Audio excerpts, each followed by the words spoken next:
Como era a rotina no Templo de Salomão? Como ele conseguia organizar seu tempo entre 700 esposas de origem nobre e 300 concubinas? Todos os dias, mulheres eram preparadas para uma possível noite com o rei, banhos em águas cheirosas, massagens com óleos especiais e cabelos decorados com fios de ouro. No palácio, as noites seguiam tradições luxuosas, perfumes raros, danças envolventes, banhos sagrados e joias escolhidas para chamar a atenção do rei. Mas a disputa entre essas mulheres ia além da beleza. Você vai entender como funcionava esse enorme harém, como era a vida no templo, e no final revelaremos um segredo assustador, uma criatura sobrenatural que Salomão mantinha presa com seu famoso anel. Fique até o fim, pois essa revelação pode mudar tudo o que você já ouviu sobre o rei mais famoso da história. Antes, seja bem-vindo ao canal O Verso Sagrado. Deixe seu like, comente e compartilhe para que nós possamos trazer mais vídeos. Imagine-se no ano 957 a.C. O sol, nascendo em Jerusalém, revelava uma cena de tirar o fôlego, uma enorme construção no Monte Moriá, com paredes cobertas de ouro puro, refletindo a luz como um brilho divino. O Templo de Salomão não era só um prédio, era um símbolo de poder e fé, que custou o equivalente a bilhões de dólares hoje. Mais de 180.000 homens trabalharam sem parar por 7 anos para construir essa maravilha. Imagine a cena: filas enormes de cedros do Líbano, a madeira mais valiosa da época, descendo as montanhas para Jerusalém. Artesãos fenícios, os melhores do mundo antigo, esculpindo cada detalhe com habilidade impressionante. O barulho de martelos e cinzéis ecoava dia e noite, enquanto pedras enormes, do tamanho de casas modernas, eram movidas com técnicas tão avançadas que até hoje intrigam os especialistas. O tamanho do templo era inacreditável: 30 metros de comprimento, 10 metros de largura e 15 metros de altura no salão principal. Mas o que realmente chamava atenção era o interior. As paredes eram cobertas de ouro, do chão ao teto. Não havia um único ponto sem o brilho do metal precioso. Enormes estátuas de anjos, esculpidas em madeira e cobertas de ouro, protegiam o Santo dos Santos com suas asas abertas, criando uma sensação de mistério e respeito. O pátio dos sacerdotes tinha pedras raras, cada uma vinda de um lugar diferente. Na entrada do templo, 2 enormes colunas chamadas Jaquim e Boaz se destacavam, decoradas com romãs de bronze e correntes, símbolos da força do reino de Salomão. No centro do templo ficava o Santo dos Santos, um quarto em forma de cubo com 10 metros de cada lado, onde estava a Arca da Aliança. Esse local era tão sagrado que só o sumo sacerdote podia entrar, e apenas uma vez por ano, no dia do perdão. O cheiro do incenso enchia o ar, misturado ao perfume da madeira de cedro, criando um ambiente único e inesquecível. Para manter tudo funcionando, Salomão organizou um sistema de turnos. 24 grupos de sacerdotes se revezavam para garantir que os rituais nunca parassem. Cada grupo tinha uma função específica, como manter os candelabros acesos ou preparar os pães sagrados, trocando de equipe toda semana. E isso é só o começo. Você vai ver como Salomão usava poderes sobrenaturais para prender demônios, os rituais secretos das 1000 esposas no palácio e as práticas misteriosas que aconteciam longe do olhar do povo. Se você acredita que Deus ainda faz milagres na sua vida, escreva nos comentários: o templo de Deus está em mim.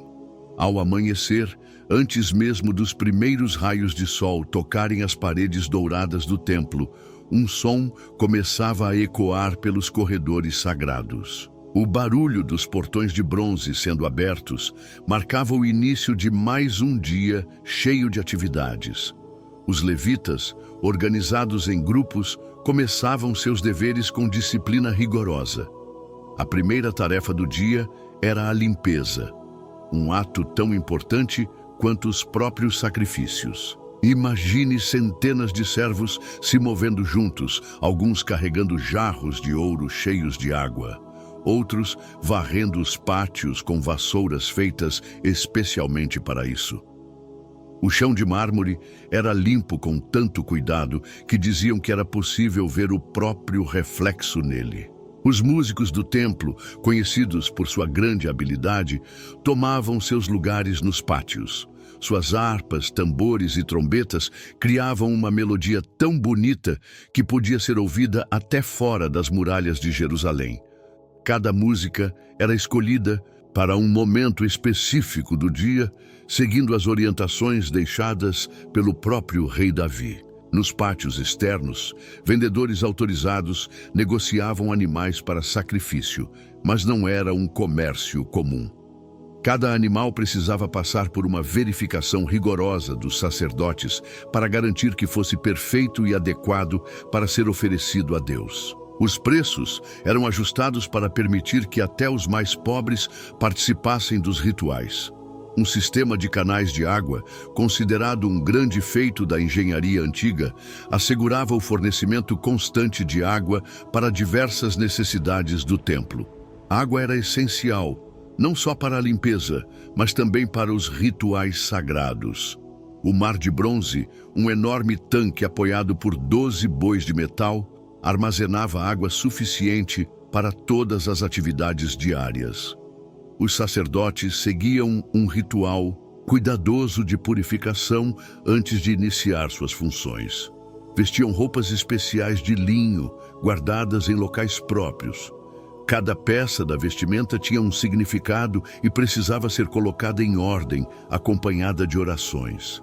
Nos bastidores do templo, uma grande estrutura funcionava sem parar. Padeiros assavam o pão sagrado em fornos especiais, seguindo uma receita passada de geração em geração. Perfumistas preparavam o incenso sagrado, cuja fórmula era um segredo tão bem guardado quanto os próprios tesouros do templo. Se essa mensagem tocou seu coração, curta agora como um ato de fé para que Deus traga bênçãos para a sua vida. Ainda neste vídeo, você vai descobrir como ele controlava forças sobrenaturais com seu anel mágico e os rituais de sedução que fizeram. No palácio, um lugar de prazeres proibidos, o harém que mudou a história. O que você vai conhecer sobre o maior rei da antiguidade vai revelar segredos que poucos ousaram contar, uma história de poder, desejo e consequências que ainda afetam o presente. Imagine um palácio tão grande que poderia abrigar 1000 mulheres, cada uma com seus próprios aposentos, servas e costumes. O harém de Salomão não era apenas um lugar de diversão, mas também um centro político onde se decidia o futuro de muitos reinos. 700 esposas de famílias nobres e 300 concubinas, cada uma representando uma aliança com terras distantes. A filha do faraó tinha o posto mais alto, morando em um palácio feito especialmente para ela, decorado com desenhos egípcios e os móveis mais luxuosos. Seu grupo incluía centenas de servas, músicos e dançarinas do Nilo. Suas roupas eram feitas de linho tão fino que diziam ser quase transparente. As princesas de Moabe trouxeram perfumes raros, enquanto as mulheres de Sidom eram conhecidas por tecer tecidos de púrpura valiosa. Cada grupo mantinha suas próprias tradições, criando um ambiente cheio de diversidade cultural. O harém funcionava como uma cidade pequena, com sua própria organização. As esposas viviam nos andares mais altos, com vista para os jardins cheios de flores. As concubinas ficavam nos andares inferiores, ainda luxuosos, mas menos extravagantes. Cada mulher tinha um selo real, que lhe permitia administrar negócios e se comunicar com sua terra natal. Escribas registravam tudo sobre as esposas e concubinas, suas origens, dotes recebidos, presentes trocados e, o mais importante, os filhos nascidos dessas uniões. O funcionamento do harém exigia muitos funcionários mordomos, guardas, cozinheiros, músicos, médicos e parteiras. A rotina do harém era cheia de regras. Mulheres mais velhas e respeitadas serviam como mensageiras, organizando a comunicação entre diferentes áreas. Nenhuma esposa podia visitar outra sem permissão, para evitar conflitos e conspirações. O que vem a seguir revela os mistérios mais secretos do Palácio de Salomão, onde cada noite era um evento único de romance e beleza. Os preparativos para uma noite com o rei começavam ao nascer do sol. A escolhida era informada de forma discreta por uma mensageira, iniciando um longo ritual que durava o dia inteiro. Primeiro, ela era levada à Casa das Purificações, um local dedicado exclusivamente aos cuidados com a beleza. Lá, banhava-se em 7 piscinas diferentes, cada uma com óleos especiais mirra, aloés, cássia e canela. Suas servas, geralmente 7, cuidavam de cada detalhe. Seus cabelos eram lavados com óleos perfumados e penteados com pentes de marfim enfeitados com pedras preciosas. Sua pele era tratada com uma mistura secreta de mel, leite de cabra e óleos raros. Uma receita passada pelas mulheres do harém por gerações. Suas unhas eram pintadas com rena, formando desenhos detalhados que representavam histórias de amor em símbolos antigos. As roupas da noite eram escolhidas com muito cuidado, feitas de tecidos tão finos que pareciam obra de aranhas, tingidos com cores raras vindas de conchas e minerais valiosos. As joias não eram escolhidas só pela beleza, mas também pelo seu significado e poder de atração. O quarto do rei era preparado com a mesma atenção. Recipientes de ouro queimavam misturas especiais de perfumes, criando um ambiente envolvente. Pétalas de flores eram espalhadas sobre lençóis de seda e lâmpadas a óleo eram posicionadas para dar uma iluminação suave e encantadora. Músicos especializados em canções de amor ficavam em salas próximas, tocando melodias inspiradas no Cântico dos Cânticos. As notas eram doces como mel, trazendo um clima de romance e mistério. A escolhida era então ensinada sobre o amor por mulheres mais velhas e sábias, que compartilhavam segredos passados de geração em geração. Cada gesto, cada palavra e cada movimento eram treinados com cuidado para criar uma experiência única e inesquecível. Se essa mensagem tocou seu coração, mostre sua fé comentando: "O amor de Deus é maior". Fique atento porque o que vem a seguir vai te surpreender. Você descobrirá como Salomão usava poderes sobrenaturais para controlar demônios, os rituais secretos de suas 1000 esposas nas noites do palácio e as práticas misteriosas que aconteciam longe dos olhos do povo. No coração de Jerusalém, o Cântico dos Cânticos ecoava pelos corredores do palácio, um poema de amor tão forte que virou parte das escrituras sagradas.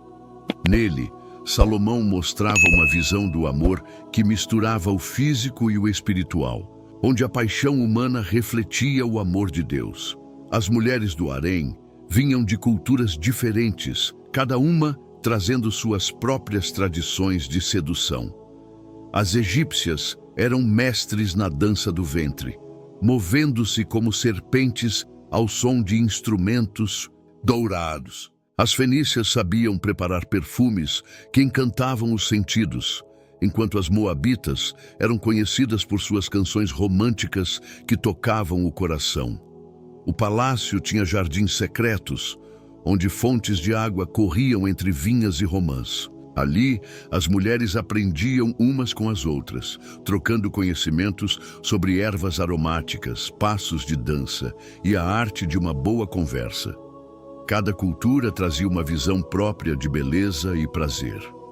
Instrumentos musicais eram usados apenas para canções românticas, harpas suaves, com cordas de seda, tambores que pareciam batidas de coração, flautas que soavam como suspiros apaixonados. A música era vista como um tipo de magia que podia abrir os corações, Nunca antes na história, uma corte viu tanta disputa pelo amor de um homem. O que você vai saber agora sobre as brigas dentro do harém de Salomão mostra um jogo de poder que mudou o futuro de um reino. No enorme harém, cada mulher usava suas próprias estratégias para chamar a atenção do rei. Algumas se destacavam pela inteligência, participando das conversas sobre política e conhecimento. Outras eram talentosas em artes, escrevendo poesias, criando perfumes únicos ou fazendo danças encantadoras. A disputa era discreta, mas intensa. Algumas mulheres formavam alianças, criando laços que iam além dos muros do palácio. Uma concubina esperta podia ganhar poder ao se aproximar de esposas influentes. As servas tinham um papel importante nesse jogo. Elas levavam mensagens secretas, observavam tudo nos corredores e contavam às suas senhoras. Um comentário na hora. Certa podia mudar o destino de uma favorita. Presentes eram dados o tempo todo, cada um com um significado escondido, uma taça de vinho preparada de forma especial, um poema escrito em papiro perfumado, uma joia com símbolos misteriosos. Tudo fazia parte de uma linguagem secreta de poder e sedução. As mulheres mais inteligentes sabiam que o verdadeiro poder vinha do conhecimento. Elas estudavam os gostos do rei, seus pensamentos sobre o reino, seu humor e seus hábitos. Algumas se tornaram conselheiras próximas, influenciando decisões do rei através de conversas íntimas, para receber sua bênção e mudar de vida. Hoje, comente agora amém. Eu mereço a vitória, Jesus. O que você vai descobrir sobre os filhos de Salomão mostrará como o maior reino de Israel começou a cair uma história de amor, poder e escolhas que mudaram tudo. Mesmo tendo 1000 mulheres, a Bíblia menciona apenas um filho de Salomão, Roboão. Mas historiadores acreditam que muitas outras crianças nasceram no harém do rei. Cada nascimento tinha grande importância para a política, fortalecendo alianças entre nações e garantindo a continuidade da realeza. Os filhos do rei viviam em mundos próprios, professores de terras distantes, ensinavam línguas, conhecimentos e cultura. As mães disputavam para oferecer a melhor educação aos filhos, pois sabiam que o saber trazia poder. Mestres hebreus mantinham as tradições de Israel, enquanto instrutores de outras regiões ensinavam costumes diferentes. Roboão, filho de Naamá, a Amonita, cresceu nesse ambiente de contrastes. De um lado, aprendia as leis de Moisés como todo israelita do outro. Convivia com os costumes misteriosos das mulheres do harém. Essa mistura de influências acabaria afetando seu governo de forma negativa. Os filhos do rei quase não viam o pai, Salomão, sempre ocupado com assuntos do reino e dividido entre muitas esposas, deixava a educação dos herdeiros sob os cuidados das mães e professores. Cada esposa queria que seu filho se parecesse com ela, gerando conflitos dentro do palácio. Aos poucos, a residência real se tornou um lugar de muitas crenças. Cada mulher trouxe não só sua beleza, mas também seus deuses. A filha do faraó adorava Ísis e Osíris em quartos cheios de símbolos egípcios. As mulheres de Sidom queimavam incenso para Astarte em templos escondidos. As moabitas faziam rituais para Quemós, a luz da lua. No início, Salomão permitiu esses cultos como estratégia diplomática. Mas com o tempo, encantado pelo carinho das esposas e por sua busca por conhecimento, começou a participar dessas práticas. Mandou erguer altares para deuses estrangeiros nas colinas próximas a Jerusalém, cada um mais luxuoso que o outro. Isso trouxe consequências graves. O povo, vendo o rei adorando outros deuses, começou a duvidar da própria fé. Sacerdotes e profetas alertavam sobre a ira divina, mas suas palavras eram abafadas pelo som dos tambores pagãos e pelas festas do harém. Um conflito espiritual começou a crescer no país. O templo de Deus ainda se erguia no centro de Jerusalém, mas pequenos santuários dedicados a ídolos apareciam por toda parte, como ervas daninhas nos jardins do palácio. O cheiro do incenso sagrado se misturava com os aromas exóticos dos rituais idólatras. Ter 1000 esposas não era só uma questão de amor, era um custo enorme. Cada mulher real exigia uma vida luxuosa, com servos, joias, roupas finas e comidas raras. O tesouro real, antes cheio de ouro, começou a se esgotar. Para sustentar esse estilo de vida, os impostos foram aumentados. O povo, antes orgulhoso da sabedoria do rei, passou a reclamar das cobranças pesadas. O trabalho forçado foi imposto para manter os palácios e templos, gerando revolta entre as tribos. No harém, as disputas cresceram conforme o rei envelhecia. As esposas mais jovens brigavam por atenção, enquanto as mais velhas lutavam para manter sua posição. Rumores de traição se espalhavam pelos corredores dourados do palácio. Se você acredita que Deus pode mudar qualquer situação, escreva "Restaura, Senhor". Escritos antigos falam do Anel de Salomão, um objeto especial gravado com o nome sagrado de Deus. Dizem que com esse anel ele dominava espíritos e demônios, usando-os na construção do templo e do palácio. Cada pedra gigante, cada viga de cedro teria sido transportada por forças sobrenaturais sob suas ordens. Alguns relatos dizem que os próprios demônios serviam ao rei. Alguns eram mensageiros, viajando grandes distâncias em segundos. Outros revelavam segredos da natureza, ensinando o uso medicinal de ervas e minerais. O Testamento de Salomão, um texto antigo, conta que ele interrogava espíritos malignos, aprendendo seus nomes, poderes e fraquezas. Esse conhecimento teria sido registrado em livros secretos, procurados por magos e estudiosos ao longo dos tempos. Mas apesar de seu poder místico, Salomão sabia que tudo vinha de Deus.